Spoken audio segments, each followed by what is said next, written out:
nu skal jeg vise jer, hvordan man laver en julestjerne. Ja, vi vil faktisk gerne lave en helt ny YouTube-kanal om at flette julepynt. Fordi det lovede vi nogle venner, vi har over i Canada for mange år siden, og nu er vi så faktisk nået til at begynde på det. Ja. Men egentlig så tænkte vi, YouTube-kanalen den kunne hedde, hvordan man ikke slår hinanden ihjel i julen, eller flette en julestjerne. For vi har set nogle mennesker, der godt kan blive en smule sure, når det går galt med julestjerner. Vi har for eksempel lige fået en ny slags, der skal have farve i spidserne.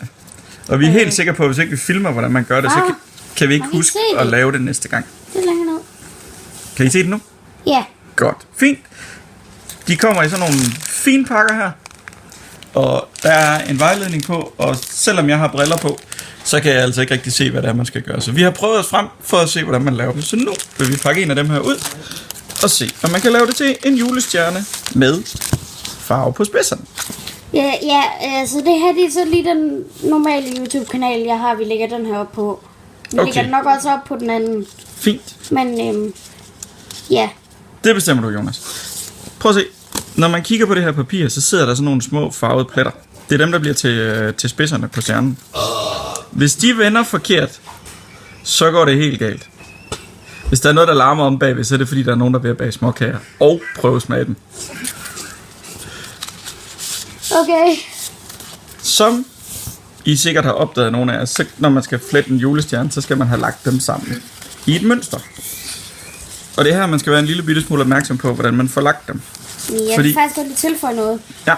Det kan også godt være, at YouTube-kanalen kommer til at hedde far og søn laver julepynt eller et eller andet. Altså hvis du bliver ved med at skifte om, så bliver vi nødt til at starte forfra, fordi ellers kommer de her videoer til at blive alt for lange, fordi vi bare snakker om alt muligt andet. Ja, men lad os bare komme videre. Så. Prøv at se. Det her, det skal sættes sammen, så det passer sammen. Og normalt så vil man klippe dem her af, inden man går i gang. For lige at være sikker på, at vi får det vendt rigtigt, så prøver vi lige at lægge den op, sådan så de steder, hvor de her markeringer, de skal være, de kommer til at være det rigtige sted. Det skal være sådan, så du har en, der vender den ene vej, og en, der vender den anden vej. Vi har allerede vendt det forkert, for at det skal være løgn. Ja, det må du. Fordi den her skal nemlig vende nedad. Man kan så bare ikke lige se noget for din hånd lige nu. Nej, men så kommer de til at vende sådan der på bagsiden. Og så lidt længere nede af arket, der har man så den, der skal blive til noget farve på den her side. Vi laver en film på et andet tidspunkt om, hvordan man låser en julestjerne, men nu sætter vi det bare lige hurtigt sammen. Og når vi har lavet den, så skal vi nok putte et link i beskrivelsen. Så samler vi lige så stille. Ja, det gør vi. Vi har lavet at vise alle de her ting, fordi dem vil hjælpe med at lære at gøre det her. De kunne ingen af de ting her. Så lige så stille, sæt det sammen. Det går for langsomt det her. Det var så her, det havde været nemmere lige at klippe dem til først. Far, må jeg egentlig godt lige på den julestjerne? Så, lige et øjeblik. Den er der. Så er stjernen låst. Og nu gør vi så det, vi sprang over, og klipper dem her spids. Ja, så vi skal Den nemmeste måde, det er i hvert fald vores mening, er, at hvis man ser, at den ligger nede her, så klipper man så den, så spidsen vender ud af. Men det betyder ikke så meget. Fordi hvis man klipper ikke 45 grader, men cirka 60 grader, så får man et langt skråt stykke, som kan komme igennem alle de steder, hvor det er, at julestjernen har det med at sætte sig fast.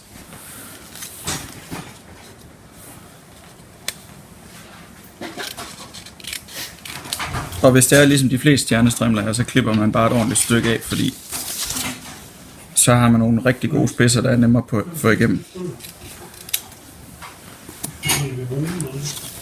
Der er lidt forskel på, hvor meget man har lyst til at trække sin stjerne stram. Jeg trækker dem ikke så stramt, fordi så er de nemmere at arbejde med. Men hvis man virkelig vil sidde og nørde med det, og måske godt kunne finde på at tage en pincet til at samle sin julestjerne med, så må man gerne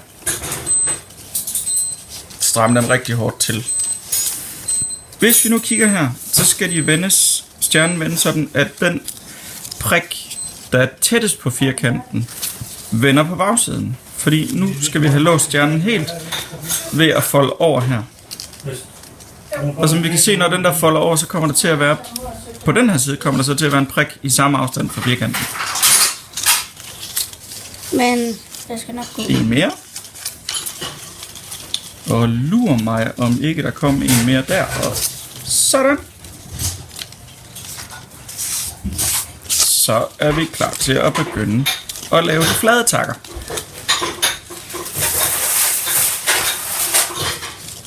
Og her er det så, at der også er forskellige trick. Fordi den her video handler om noget andet, så viser jeg ikke, hvordan man nemt laver takker. Det tager vi også en speciel video om. Så jeg bruger bare Quick-metoden, så I ikke skal sidde og vente alt. Det kan være, at den også kommer ud i dag på den anden kanal. Det var man tror, at vi får tid til at lave den der kanal. Nej, det bliver nok ikke i dag.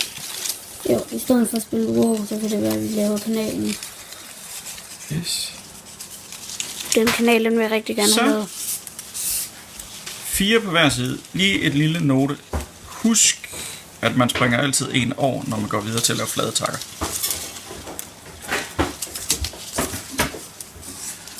Her får jeg godt være, at jeg begynder at lave. Hvis man er nørdet nok, så kan man godt tage dem en af gangen, fordi så kører man bare en på oversiden og en på undersiden. Men så skal man også lave blindstjerneflætning. Det kan også godt være, at vi prøver at lave en video om, hvor hurtigt man kan flette en stjerne uden at kigge på den. Det er sådan en rigtig nørd ting. Men det er ikke endnu. Og så folder jeg lige op, fordi jeg rammer ved siden af. Kan du se? Får du med på billedet? Ja, men jeg får det hele med. Hvis du rammer lidt for meget, så kan man lige løbe lidt op, og så under. Og hvis der du bare bliver ved med at holde det her, så kan vi godt optage sådan her. flop. Sådan. Sådan her. Og som I kan se, man kan ikke se noget lige nu. Godt. Lægger vi det lige ud her engang. Godt. Prøv at se her. Det var den første side. Og nu er de der små cirkler, de er blevet foldet rundt, så de er blevet til spidser på stjernen. Og vi har samlet den rigtigt, for de sidder det sted, hvor de skal være. Perfekt. Så vender vi stjernen om, så vi kommer til den side, der, hvor de flade ikke er foldet. Og skynder os lige at lave 4 mere af dem, så vi har alle 8 på plads. Hvad siger du? Hvis det her fortsætter, så viser jeg lige et andet snydtræk lige om lidt. Ved I hvad, det er godt, at vi kommer til at lave videoen i dag, og så uploader det på et andet tidspunkt.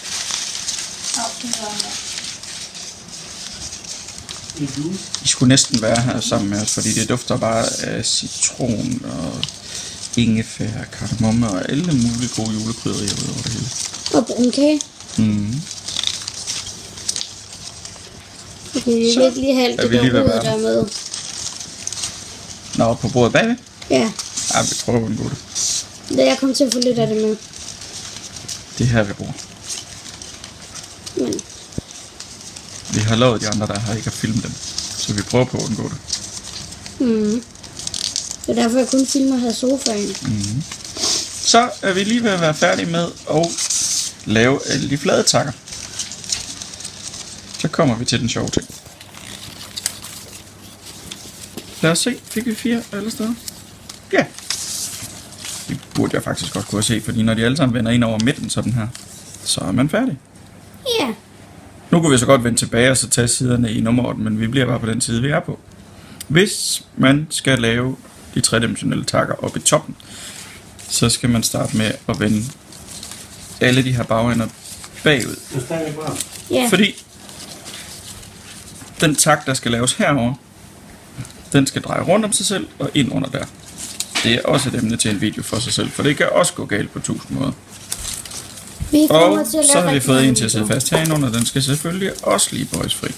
Og når vi er færdige med det, så er vi klar til at begynde at folde. Prøv at se, nu kan man stadig igen ikke se halvcirklerne, som bliver til spidserne. Men når man så folder bagover og drejer rundt, så kommer de frem. Og med lidt held og en saks. Vi skal lige lave den her spids igen. Det er faktisk noget, jeg ofte gør. Så gør man lige sådan, så den her den er lang nok til at komme igen. Ja. Og kan trækkes til. Men der var du altså lige ved at ramme kameraet. Det sker. Se, så er der også en tak med farve på der. Så skal vi bare lige have lavet 7 mere, og så er vi færdige. Og det ved jeg godt, hvordan der man gør, kan jeg så se nu.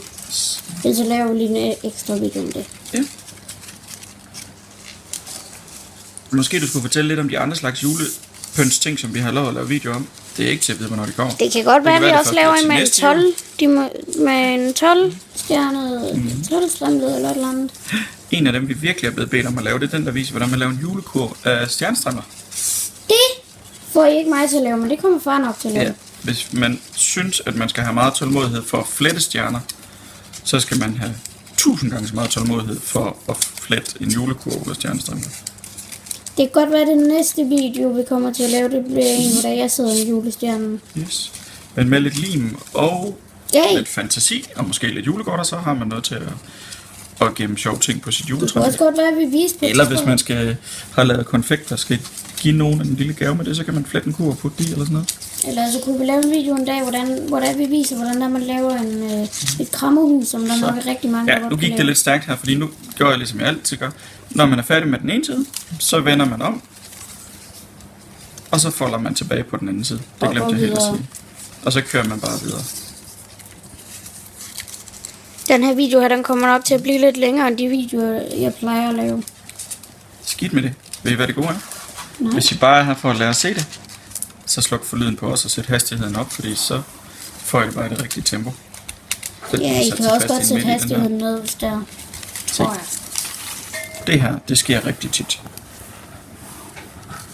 Så snyder vi lige lidt, fordi vi kan se, hvor meget vi skal bruge, og så gør vi det. Og jeg kan ikke følge med. Fik du med, at den lige var klippet sjovt til? Ja, det tror jeg. Et langt skråtstykke, et knap så skråtstykke, og så på den anden led, så den Ja, får en nemlig. ordentlig spids, Mere får vi kan få den igennem. og så bliver det nemmere.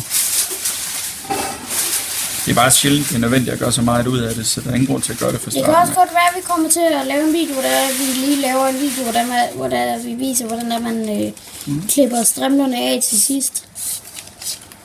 Og det gør vi også lige hurtigt nu. Ja, Det det vi findes der viser det faktisk nok også også på nogle en trick til lidt at længere gøre pænt. tid på et andet tidspunkt. Så.